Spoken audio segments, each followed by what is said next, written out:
Bismillahirrahmanirrahim. Assalamualaikum warahmatullahi wabarakatuh.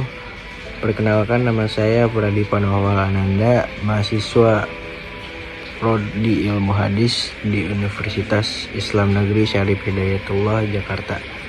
Pada kesempatan kali ini, saya akan mengajak teman-teman semua untuk mengenal lebih dalam salah satu sosok ulama besar Nusantara yang sangat berjasa dalam pengembangan ilmu hadis, tidak hanya di Indonesia tetapi juga di dunia Islam.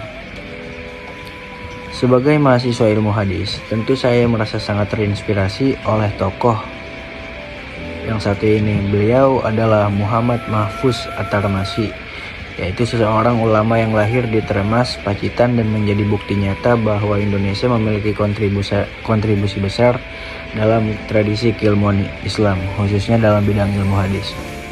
Kita sering mendengar nama-nama besar seperti Imam Bukhari, Imam Muslim, atau Imam An-Nawawi, tapi jarang sekali kita mengangkat dan memperkenalkan tokoh-tokoh lokal yang tidak kalah luar biasa.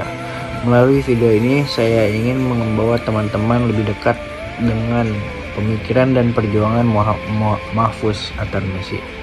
Beliau adalah ulama yang menulis kitab hadis dalam bentuk 1000 syair, sesuatu yang sangat langka bahkan di dunia Islam. Biografi Muhammad Mahfuz At-Tarmasyi. Nama beliau adalah Muhammad Mahfuz bin Abdullah bin Abdul Manan At-Tarmasyi, lahir di Tremas, Pacitan, Jawa Timur pada tahun 1868 Masehi. Beliau berasal dari lingkungan pesantren yang kental dengan tradisi keilmuan Islam. Pendidikan dasarnya ia peroleh dari keluarga dan pesantren lokal, sebelum akhirnya melakukan rihlah ilmiah ke tanah suci, yaitu Mekah dan Madinah. Di sana beliau muda belajar kepada para ulama besar, salah satunya adalah Syekh Mahfuz At-Tarmasyi yang menjadi gurunya sekaligus figur penting dalam jaringan ulama Nusantara Haramain. Kecerdasannya menonjol dan ia pun tumbuh menjadi ulama yang dihormati di kalangan ilmuwan Arab dan Asia Tenggara.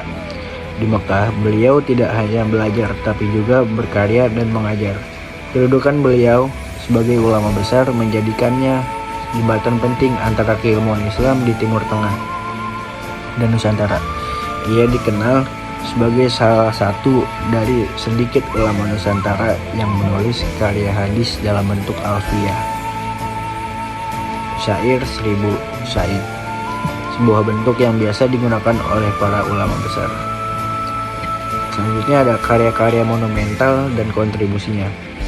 3 karya utamanya yang paling dikenal dalam bidang hadis adalah: yang pertama ada Manhaj Zawi An-Nazar. Kitab ini mengupas metodologi kritik hadis, baik sanad maupun matannya. Dengan pendekatan ini, yang menyatukan ilmu ushul fiqh, nahwu, dan tasawuf, ia menunjukkan kedalaman dan keluasan pemahaman At-Tarmasyi terhadap ilmu-ilmu keislaman. Yang kedua ada karyanya yaitu Kifayat Al-Mustafid.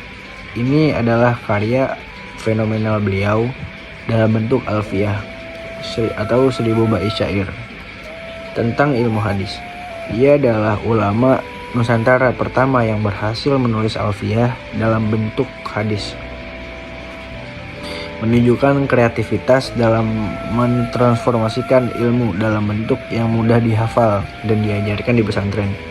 Yang ketiga ada Tulahiyat Al-Bukhari, sebuah kajian mendalam terhadap hadis-hadis yang hanya memiliki 3 mata rantai perawi dari Nabi Muhammad SAW dalam Sahih Bukhari.